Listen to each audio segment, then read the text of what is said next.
আসসালামু আলাইকুম। সাম্প্রতিক প্রশ্ন উত্তর পর্ব টপ 22টা প্রশ্নের উত্তর আমি আজকে নিয়ে হাজির হয়েছি। ফেব্রুয়ারি থেকে মার্চ মাস পর্যন্ত টপ 22টা প্রশ্নের উত্তর। এই প্রশ্নগুলো আপনি পারলে ভাইবা কিংবা বিসিএস ভাইবা হোক, চাকরির পরীক্ষা হোক, আপনি খুব সহজভাবে এই প্রশ্নগুলো কমন করতে পারেন। তো চলুন সরাসরি আমরা মূল ভিডিওটি শুরু করি।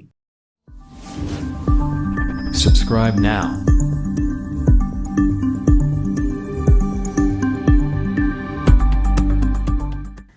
ফিরে আসলাম ইন্টোর পর। প্রকাশিতব্য বঙ্গবন্ধু স্মৃতিকথা গ্রন্থ রচিতাকে বঙ্গবন্ধু শেখ মুজিবুর রহমান। প্রশ্ন নম্বর 2, দেশের প্রথম ভাসমান সৌরবিদ্যুৎ প্ল্যান্ট কোথায় অবস্থিত? মংলা, বাগেরহাট। প্রশ্ন নম্বর 3 আমরা যেটা পাবো সেটা হচ্ছে ফিফার আন্তর্জাতিক ম্যাচ পরিচালনা করে বাংলাদেশের প্রথম নারী রেফারির নাম কি? জয়া চাকমা। বিষয়টা ভালোভাবে মনে রাখবেন, স্ক্রিনশট দিয়েও রাখতে পারেন, সমস্যা নাই। বিস্তারিত আমাদের alaminitbd.blogspot.com আছে। দেশের নিবন্ধিত ওষুধ কোম্পানির কতটি বর্তমান? 257টি।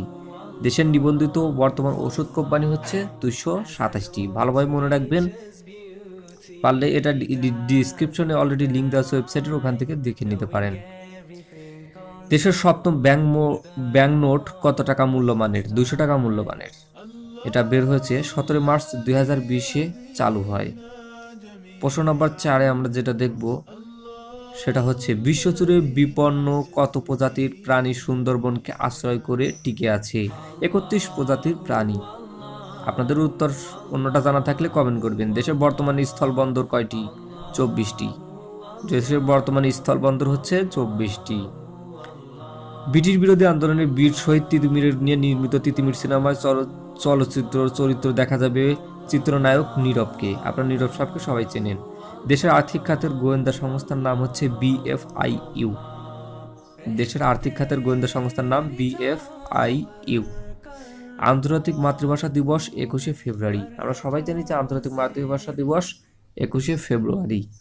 এটাও একটা কমন প্রশ্ন। সম্প্রতি কোন দেশের সাথে বাংলাদেশ দ্বৈত কর পরিহার চুক্তি স্বাক্ষর করেন? চেক প্রজাতন্ত্র। চেক প্রজাতন্ত্রের একটা দেশের সাথে দ্বৈত কর পরিহার চুক্তি স্বাক্ষর করেন। 21শে পদক 2020 প্রাপ্ত একমাত্র প্রতিষ্ঠান বাংলাদেশ মৎস্য গবেষণা ইনস্টিটিউট।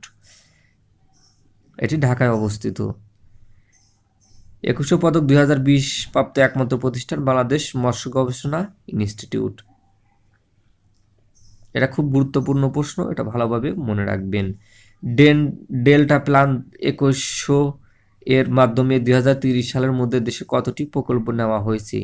দেশে 40টি প্রকল্প নেওয়া হয়েছে। সাদা পাথর পর্যটন কেন্দ্র কোন জেলায় অবস্থিত?